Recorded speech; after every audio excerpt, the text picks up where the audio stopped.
ginambal ko kayo na crimes don't know any boundary actually. Mm. Pagkatapos, it's unfortunate nga both the victims and then the perpetrator kang the most recent tragedy are Asians. Kaga last year actually may natabo man di ano sa Orange County, and it happened sa isa ka church nga predominantly Asian. It's actually like church nga Asian ang congregation.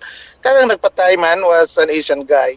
Ugaring gina-hype kung kaisa either by the social media or the mainstream media, and all of a sudden they just like jump into a conclusion or generalization that race plays a significant role sa commission of the crime, which is very very problematic, and then it does not actually like resolve the issue on the racial inequities or racial inequalities and other social constructs involved ang race. So I would like to, for now, ginatawag nga race is a variable. Mm. And then also, be mindful nga actually sa LA, nakakaramatay every day. Just to give you one statistical data.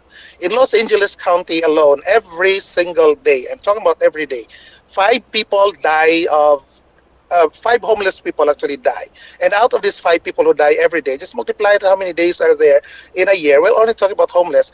And the number one perpetrator, of course, is drug overdose or drug abuse. So that's how, rampant the impact of drugs. And I'm not saying that probably that drug is a factor nga affects mentality kang perpetrator nga si who can turn. Pero these are just all speculations, and shall we say the closest theories nga ginagamit kang mga authorities talad, investigators, including the FBI's. Ang background kang criminal, limited nga na criminal history, except for what you call this, nag-divorce na sa nga wife way back in 2005, I guess, and then after which na approve ang divorce, and that's their closest theoretical explanation of why did who Cantran committed a crime. Kay he is considered, or he was considered to be as a professional tracker. He lived far away from Monterey Park actually, nga nang hinalinan ka diya sa Riverside County sa Hemet, which is more or less 2-hour drive, and then 2 hours and 2 hours and 30-minute drive.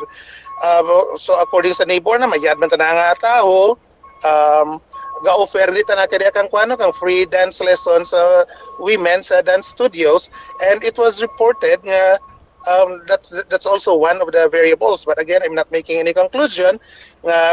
He was not invited by the owner of Star Ballroom Dance Studio. The fact na nag-offer na kang free dance lessons sa women, so the dance studio owner and other dance instructors didn't find that actually acceptable. Kaya for some dance instructors, being a DI is their source of income, and having somebody giving freebie dance lessons to other women may already significantly affected their income. So those are just like some of the, I repeat, theoretical explanations of why this crime was committed. And I said we will never know the exact motive because he's dead. And then so far, it's hard, and I would like to make this clear, especially those who are in the media, different media platform. It is very problematic to associate immediately, to connect immediately the victims and the perpetrators' ethnic and racial background, because making such kind of conclusions or generalizations without solid proof or a rigid investigation may not solve the problem. It will make the issue actually worse, and I don't want to be an instrument of racial divide here in the U.S. As much as possible, I like all my students and my colleagues to I don't actually see race as, I don't know. Crime is crime. It happens to anyone, anywhere. Yeah. Okay. So, speaking sa mga students mo dra, Dr. Takapan, sir, Anong kwan nyo sini? Ano ang mga lihok nyo o mga ginahimo nyo dira sina karon after sang sining event kay ni sa mga schools nyo? We're proactive. So, long before, kaya nga mo dyan, every year nagkakwanta na tamon, we have what they call this, regular, what they call this, proactive, like, drill, either like fire drill or, mass shooting drill.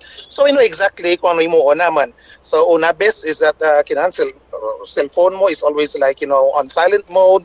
So, in the event na may mga tao sagwa nga may lain ti ginhawa, they could not detect us. Turn off the lights, block the door, but my door is always, and the doors are always open. So far, you know what? We're humans. We're susceptible to any type of, untoward and unfortunate incidents that may be caused by fellow human beings. So I always take precautions in all my daily activities and life. Students are aware of that, and we always remind them to take care of themselves and their safety always. Before they leave the school, we always remind them to be mindful about their surroundings, the environment. When you're always on your cell phone, when you walk, then you become actually an easy target of somebody who has some evil intentions without your knowledge. And we don't want you to become part of statistics. So always be vigilant about your surroundings. By the way, that's the reason why right now I'm parked under the lighted area. Yeah. By the way, Dr. Takapan, sir, may information ikaw if may mga Filipinos nga nadalahig sa sining natabo dra? And you know what? Fortunately, shall I say, I didn't hear any identification of Filipinos. What I learned so far, these are individuals who are in their 50s, 60s, and 70s. Those people who love to go to this area, like ballroom dancing. Teenagers, they usually go to bars. They would rather go to West Hollywood or Hollywood and have fun. Their definition of fun is different from, people in the senior age. So, so far, the mga Chinese, so nakita ko, so I'm not sure. So I would leave that answer open until I get the more recent, update. Yeah. Okay. Sige. With this, sa imo siring nga tsempo nga ginhatag sa Bombo Radio Iloilo nga na kaistoryaman nga kita dira sa imo, Dr. Jan Takapan. Sir, basi may gusto ka tamyawon diri sa Iloilo? I would like to greet a pleasant day and a great evening to all the staff and members of Bombo Radio Iloilo Philippines. Sa inyong tisayon nga Assistant Manager si Bombo Jan Bimbo ay Felco Talento.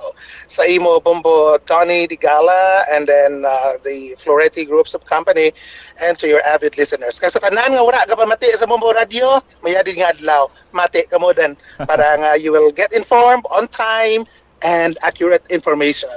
Okay. You deserve it and you have to keep yourself updated. Basta Radio Bombo.